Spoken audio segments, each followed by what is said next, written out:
بسم اللہ الرحمن الرحیم۔ حضرت سعد بن ابی وقاص رضی اللہ تعالیٰ عنہ فرماتے ہیں کہ حضرت عمر فاروق رضی اللہ تعالیٰ عنہ نے حضور نبی کریم صلی اللہ علیہ وآلہ وسلم سے اندر آنے کی اجازت طلب کی، اور اس وقت آپ صلی اللہ علیہ وآلہ وسلم کے پاس قریش کی کچھ عورتیں خوب اونچی آواز سے گفتگو کر رہی تھیں۔ جب حضرت عمر رضی اللہ تعالیٰ عنہ نے اجازت طلب کی تو وہ اٹھ کھڑی ہوئیں اور پردے میں چلی گئی۔ اس پر حضور نبی کریم صلی اللہ علیہ وآلہ وسلم مسکرانے لگے۔ حضرت عمر رضی اللہ تعالیٰ عنہ عرض گزار ہوئے، یا رسول اللہ صلی اللہ علیہ وآلہ وسلم، اللہ تعالیٰ آپ کے دندان مبارک کو تبسم ریز رکھے۔ حضور صلی اللہ علیہ وآلہ وسلم نے فرمایا، میں ان عورتوں پر حیران ہوں جو میرے پاس تھیں کہ جب انہوں نے تمہاری آواز سنی تو پردے میں چھپ گئی۔ حضرت عمر فاروق رضی اللہ تعالیٰ عنہ عرض گزار ہوئے، یا رسول اللہ صلی اللہ علیہ وآلہ وسلم، آپ زیادہ حقدار ہیں کہ یہ آپ سے ڈریں۔ پھر حضرت عمر رضی اللہ تعالیٰ عنہ نے فرمایا، اے اپنی جان کی دشمنوں، تم مجھ سے ڈرتی ہو اور حضور نبی کریم صلی اللہ علیہ وآلہ وسلم سے نہیں ڈرتی۔ عورتوں نے جواب دیا، ہاں، آپ حضور صلی اللہ علیہ وآلہ وسلم کے مقابلے میں سخت گیر اور سخت دل ہیں۔ پھر حضور صلی اللہ علیہ وآلہ وسلم نے فرمایا، اے عمر، اس بات کو چھوڑو، قسم ہے اس ذات کی جس کے قبضہ قدرت میں میری جان ہے، جب شیطان تمہیں کسی راستے پر چلتے ہوئے دیکھتا ہے تو تمہارے راستے کو چھوڑ کر دوسرا راستہ اختیار کر لیتا ہے۔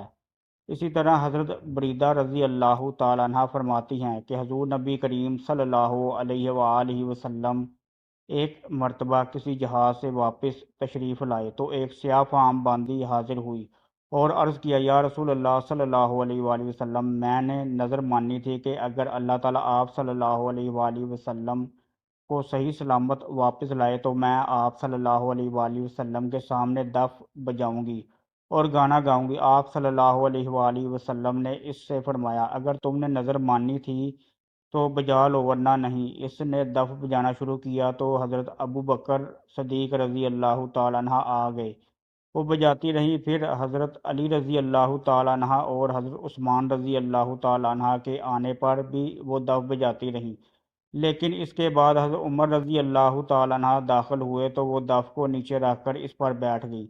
آپ صلی اللہ علیہ وآلہ وسلم نے فرمایا، اے عمر، تم سے شیطان بھی ڈرتا ہے، کیونکہ میں موجود تھا اور یہ دف بجا رہی تھی۔ پھر ابو بکر رضی اللہ تعالیٰ عنہ، علی اور عثمان رضی اللہ تعالیٰ عنہ یکے بعد دیگرے آئے، تب بھی یہ بجاتی رہی، لیکن جب تم آئے تو اس نے دف بجانا بند کر دیا۔ حضرت سیدہ رضی اللہ تعالیٰ عنہ، جو کہ حضرت حفصہ رضی اللہ تعالیٰ عنہ کی خادمہ ہیں، وہ بیان کرتی ہیں کہ حضور نبی کریم صلی اللہ علیہ وآلہ وسلم نے فرمایا، بے شک جب سے عمر نے اسلام قبول کیا ہے، شیطان جب بھی ان کے سامنے سے گزرتا ہے تو اپنا سر جھکا لیتا ہے۔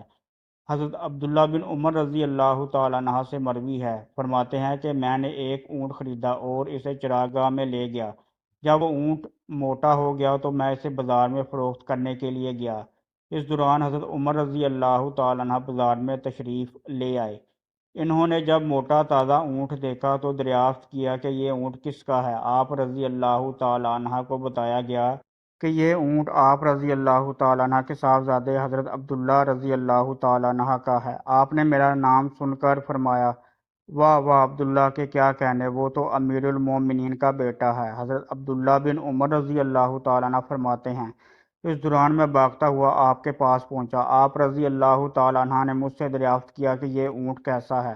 میں نے عرض کیا کہ میں نے اونٹ خریدا اور اسے چراگاہ میں چھوڑ دیا۔ جب وہ صحت مند ہو گیا تو میں اسے فروخت کرنے کے لیے بازار میں لے آیا۔ حضرت عمر فاروق رضی اللہ تعالیٰ عنہ نے فرمایا، تم نے اونٹ کو چراگاہ میں چھوڑ دیا اور لوگوں نے اس ڈر سے اس کا خیال رکھا کہ یہ امیر المومنین کے بیٹے کا اونٹ ہے، اس کا خیال رکھو۔ اب تم اس اونٹ کو فروخت کرنے کے بعد اپنی اصل رقم خود رکھو اور باقی رقم بیت المال میں جمع کراؤ۔